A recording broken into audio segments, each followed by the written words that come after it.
ہر طرح کی معلومات کے لیے، ہر خاص و عام اور ضروری خبر کے لیے اس چینل کو سبسکرائب ضرور کیجیے۔ فاعوذ باللہ من الشیطان الرجیم، بسم اللہ الرحمن الرحیم۔ وابتغ فیما آتاک اللہ الدار الآخرہ ولا تنس نصیبک من الدنیا وأحسن كما أحسن الله إليك ولا تبغ الفساد في الأرض إن الله لا يحب المفسدين۔ ایک آیت کریمہ آپ حضرات کے سامنے تلاوت کی ہے۔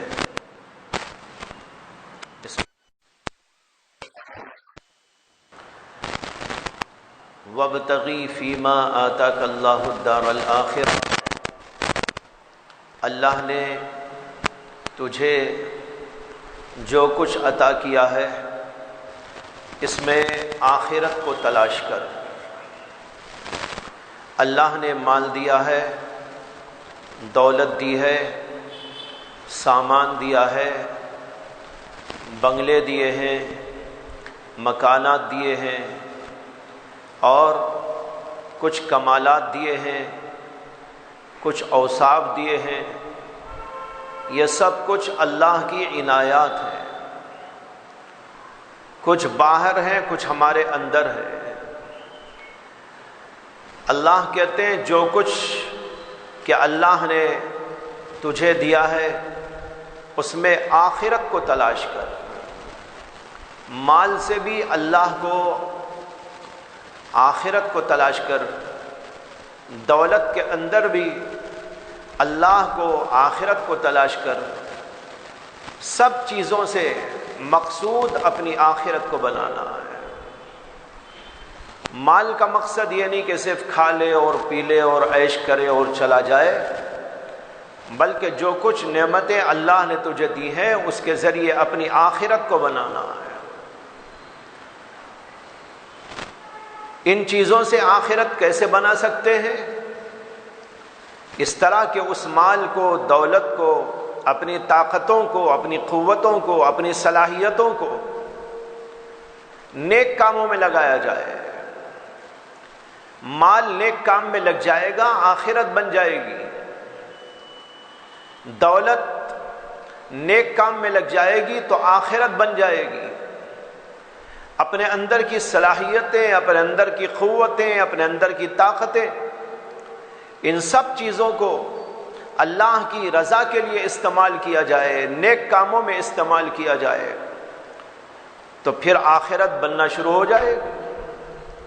ایک ایک لمحہ ہمارا آخرت کو بنانے میں کام آ سکتا ہے۔ ہماری ایک ایک ادا آخرت کو بنانے میں کام آ سکتی ہے۔ ہمارے اندر کی صلاحیت آخرت کو بنانے کے لیے کام آ سکتی ہے۔ بس ذرا سا نیت کرنا ہے، توجہ کرنا ہے اور ان ساری چیزوں کو اچھے کاموں میں صرف کرنے کی کوشش کرنا ہے۔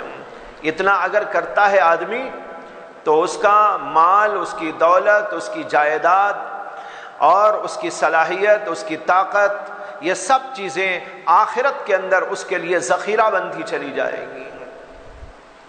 اور اگر ان اللہ کی نعمتوں کو آخرت میں کچھ تیاری کے لیے استعمال کرنے کے بجائے صرف دنیا کی حد تک محدود کر دیا، کھایا اور پیا اور چلا گیا، تو آخرت میں کچھ نہیں رہے گا اس کے لیے۔ حدیث میں آتا ہے کہ اللہ کے نبی علیہ السلام نے فرمایا کہ عقل مند انسان وہ ہے جو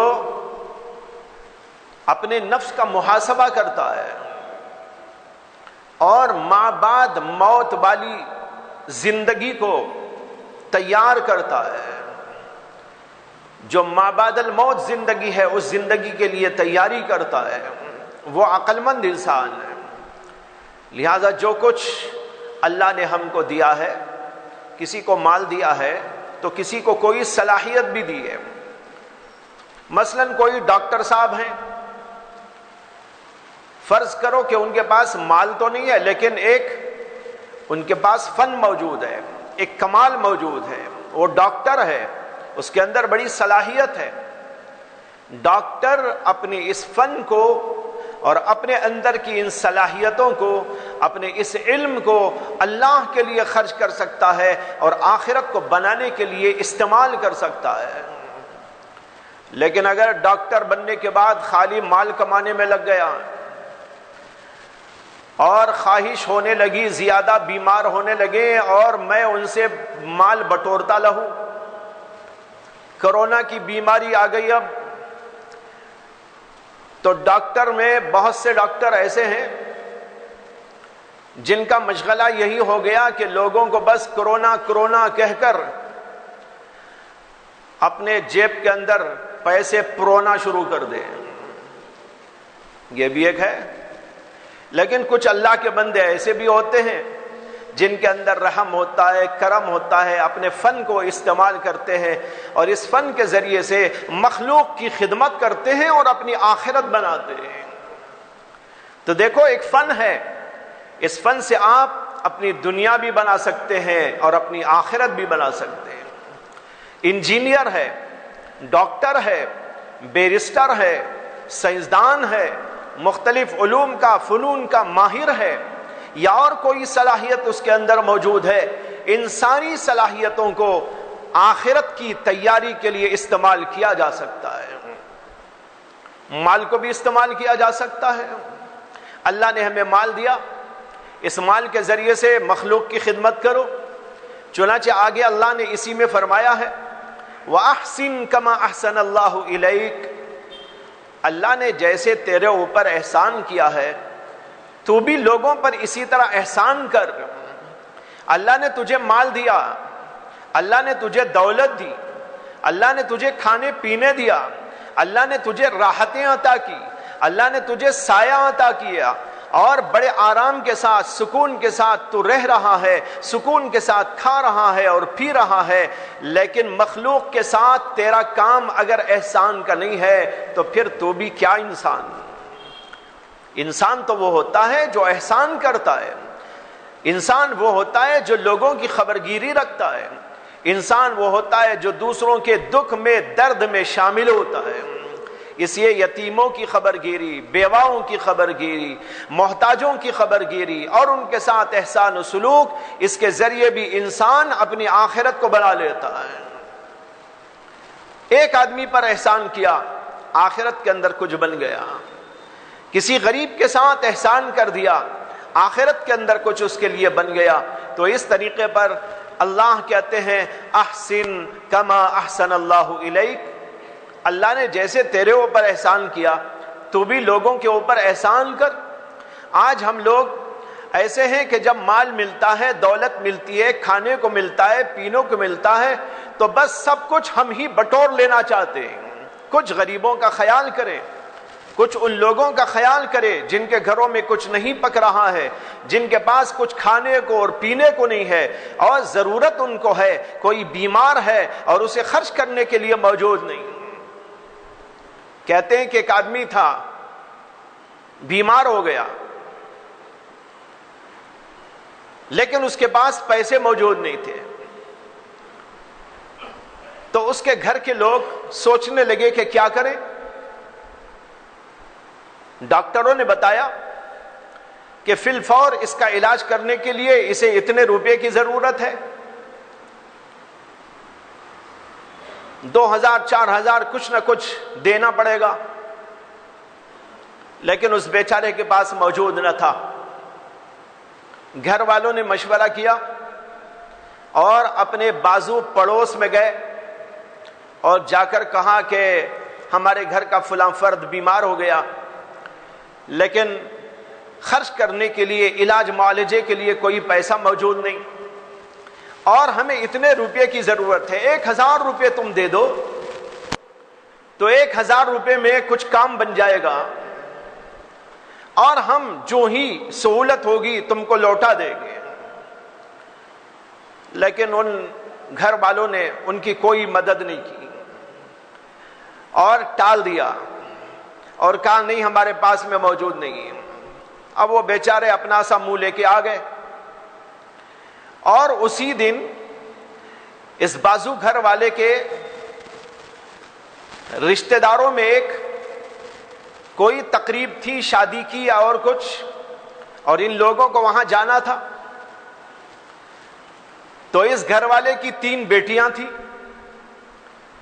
ان 3 بیٹیوں کو آراستہ پیراستہ کرنے کے لیے بیوٹی پارلر لے کر گئے، اور وہاں پر جا کر ایک ایک لڑکی پر خرچ کیا 1,000 روپے، اور 3,000 روپے خرچ کر کے ان کو بنایا اور سنوارا، اور وہاں سے لے کے آئے. پھر شادی میں گئے، اور خیال یہ تھا کہ جو بھی ہماری بچیوں کو دیکھے گا وہ تعریف کے پل باندھے گا کہ ایسی ہے اور ایسی ہے اور ایسی ہے. یہی تو خواہشات ہوتی ہیں، اس کے لیے اپنے آپ کو بناتے ہیں اور سنوارتے ہیں، روپیہ پیسہ خرچ کرتے ہیں کہ لوگ ہماری تعریف کریں، ہمارے حسن کی تعریف کریں. لیکن وہاں تو ہر ایک اسی خیال میں تھا، ہر عورت اسی خیال میں تھی کہ لوگ میری تعریف کریں تو کون ان کی تعریف کرے گا. ہر عورت کا دماغ چڑھا ہوا ہے، آسمان پہ چڑھا ہوا ہے، وہ چاہ رہی ہے یہ میری تعریف کریں، میں ان کی کیوں تعریف کروں. خلاصہ یہ ہے کہ کسی نے کسی کی تعریف نہیں کی. خیر شادی ختم ہوئی، کھانا وانا کھائے اور رات کو واپس آئے اور آ کر سو گیا، اور صبح میں اٹھ کے منہ دھوئے تو جو کچھ کے بنایا تھا سوارا تھا وہ سب کچھ پانی میں چلا گیا. یہی تو ہوتا ہے نا، اس کے سوا اور کیا ہے. وہ سارا حسن جو بناوٹی تھا وہ سارا حسن پانی کی نظر ہو گیا. اور کہاں گیا وہ حسن؟ وہ گیا نالیوں میں. تعریف تو کچھ نہ حاصل ہوئی. خلاصہ یہ ہوا کہ پورا پانی میں چلا گیا. ادھر یہ پانی میں گیا، بازو سے خبر آئی کہ وہ آدمی جو بیمار تھا علاج معالجہ نہ ہونے کی وجہ سے وہ دنیا سے چل بسا. کس قدر قساوت ہے، کس قدر دل کے اندر سختی ہے لوگوں کے. یوں اپنا پیسہ 3,000 روپے خرچ کر دیا، دل نہیں دکھا، لیکن اپنے بازو ایک پڑوس کے آدمی کو علاج معالجے کے لیے دینے کے لیے ان کے پاس پیسہ موجود نہیں تھا. بھائیو اللہ کہتے ہیں، اور اللہ بھی عجیب انداز سے کہتے ہیں، احسن کما احسن اللہ الیک. تم پر جس طرح اللہ نے مہربانی کی اور احسان کیا، ارے تم بھی اسی طرح احسان کرو. اگر تم کو خدا نہ دیتا تم مالدار کہاں سے ہو جاتے؟ اگر تمہیں خدا نہ دیتا تمہارے پاس پیسہ کہاں سے آ جاتا؟ اگر تمہیں اللہ عنایت نہ کرتا تو تم ایسا ہی خرچ کیسے کر سکتے؟ یہ سب اللہ کی نعمتیں ہیں. اللہ سے لے کر اللہ کے حکم کے مطابق خرچ نہ کرنا، یہ تو بہت زیادہ دل کی قساوت اور دل کی سختی کا مظاہرہ ہے. تو اللہ نے کہا احسن کما احسن اللہ الیک. ہم لوگوں کو بھی چاہیے اللہ نے جو نعمتیں دی، مال دیا ہو، دولت دی ہو، کچھ قابلیتیں دی ہو، کچھ صلاحیتیں دی ہو، کچھ علم عطا کیا ہو، کچھ فن عطا کیا ہو، ان ساری نعمتوں اور ان سارے فنون اور ان سارے علوم کو اپنی آخرت بنانے کے لیے خرچ کیا جائے، دنیا بنانے کے لیے نہیں. ڈاکٹر صاحب ہیں تو وہ سمجھ لیں میں دنیا کمانے کے لیے ڈاکٹر نہیں بنا ہوں، بلکہ ڈاکٹر بنا ہوں آخرت کمانے کے لیے. انجینئر کوئی پڑھا ہے تو اس کو سمجھ لینا چاہیے کہ میں انجینئر اس لیے نہیں بنا ہوں کہ میں دنیا کو لوٹوں، بلکہ اس لیے ہے کہ مجھے آخرت بنانا ہے. ہاں رہا دنیا میں کھانا ہے، کمانا ہے، ضرورتیں ہیں. اللہ نے اس کے بارے میں بھی اسی آیت میں کہا ہے وَلَا تَنْسَ نَصِيبَكَ مِنَ الدُّنْيَا. ہاں تمہارا جتنا حصہ ہے کھانے کا، پینے کا، پہننے کا، اوڑھنے کا، بچھونے کا اور مکان کا اور ضروریات کا، اس کو بھی بھلاؤ مت، وہ بھی لے لو. اللہ کا کیا احسان ہے دیکھیے. ایک طرف کہہ رہے آخرت بناؤ، میں نے جو کچھ تم کو دیا ہے اس کے ذریعے سے اپنی آخرت بناؤ، اور ساتھ یہ بھی کہتے ہیں اپنی دنیا کو بھی مت بھولو. ہاں کھاؤ، تم بھی کھاؤ، میں یہ نہیں کہتا سب دے دو دوسروں کو. اپنا کھانا ہے، اپنی ضروریات ہیں، اپنی سہولیات ہیں، اپنا کچھ ہے، وہ سب کچھ کرو تم، لیکن اس کے ساتھ اللہ نے تم کو جو دیا ہے اس کے ذریعے سے اپنی آخرت کو بنانے کی فکر کرو. یہ ہے اللہ کا وہ فلسفہ دین کا وہ فلسفہ جو اللہ کی نعمتوں کے سلسلے میں ہم کو عطا کیا گیا ہے کہ اللہ کی نعمتوں کو، چاہے وہ ظاہری نعمتیں ہوں یا باطنی نعمتیں ہوں، ان سب کو اپنی آخرت بنانے کے لیے خرچ کرنا چاہیے، باقی اپنی دنیا کے لیے جس قدر ضرورت ہے اس قدر حاصل بھی کرنا چاہیے۔ اللہ ہم سب کو توفیق عطا فرمائے کہ قرآنی مضامین کو ہم سمجھیں، اس کے مطابق عمل کریں۔